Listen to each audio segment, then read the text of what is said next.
Қайырлы күн 8 сынып оқушылары. 2-тоқсан б 2 нұсқасын сіздермен талқылағым келіп отыр.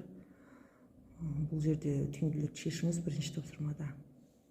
Бұл жерде x-іміз модулде тұрғандықтан біз 2 квадрат теңдеу шешеміз. Біріншісі x квадрат плюс 8x плюс 7, екіншісі x квадрат минус 8x плюс 7 тең 0-ге.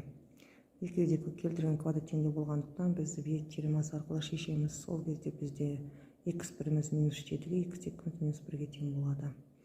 Екінші теңдеуімізде бізде x біріміз 7-ге, x екіміз 1-ге тең болды. Екінші тапсырмада квадрат үш мүшенің квадратын айырыңыз. Осы кезде бізде мына ортақ мүшесі, яғни 8x-іміз 2 мен 4-дің көбейтіндісі екені анық. Сондықтан біз 4 деген санды аламыз да, x плюс 4 квадраты. Осы жақшаны ашатын болсақ, бізде x квадрат плюс 8x плюс 16 деген квадрат теңдеу шығады. Бізде минус 9 болғандықтан квадрат теңдеуімізде минус 9 шығу үшін біз плюс 16-ны минус 25-ке азайтамыз.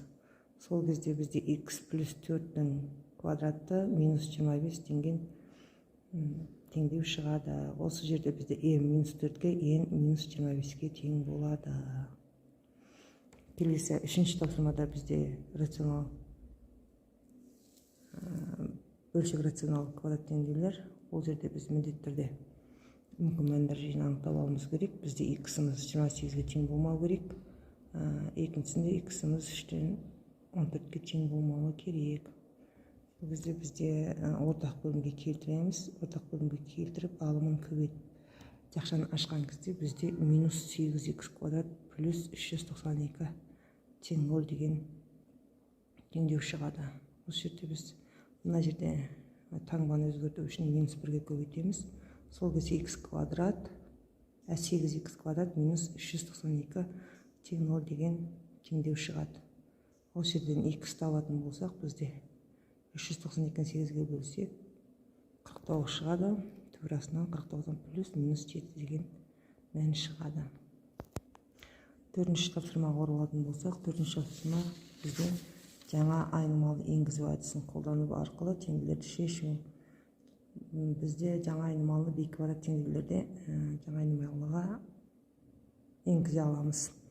X квадратты y-ге теңестірсек, бізде y квадрат плюс 5y минус 36 тең 0 деген теңдеу шығады. Бұл жерде біз вет теоремасымен шешеміз. Y біріміз 4-ке, y екіміз минус 9-ға тең болады. Y-дің мән 4-ді, яғни y-дің орнына қойсақ, бізде x квадрат тең 4 шығады. Осы жерден x табатын болсақ, бізде плюс минус 2 шығады. Екінші мәніміз минус 9-ді x квадраттың орнына қоятын, y-дің орнына қоятын болсақ, бізде туырасынан минус 9-ды шығаратын болғандықтан, минус 9, яғни терістен туырасына шықпағандықтан бізде бос жиын деп қабылдаймыз. Назарларыңызға рахмет. Тағы да басқа да БЖБ тапсырмаларын талқылаймыз. Ұнаса лайк басып тіркеліп кетіңіздер.